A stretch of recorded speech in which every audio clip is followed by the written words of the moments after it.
Welcome to the Banker Lamp. Please enjoy the video. You begin by ensuring you have admin access to the Facebook page and Ads Manager. Without that, lead forms won't connect.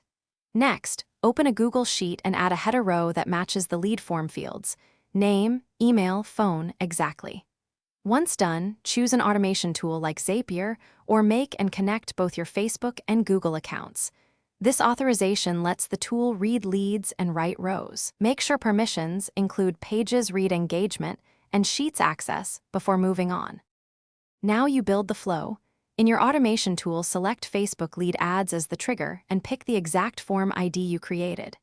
Then add an action to create a new row in Google Sheets and map each incoming lead field to the correct column. Match spelling and order to avoid blanks. Once mapped, insert optional steps: data formatting, deduplication, or filters to ignore test leads. Finally, run sample tests. Examine the payload and confirm rows populate correctly in the sheet. Finish by enabling the automation and letting a few real leads come in to verify they appear in Google Sheets.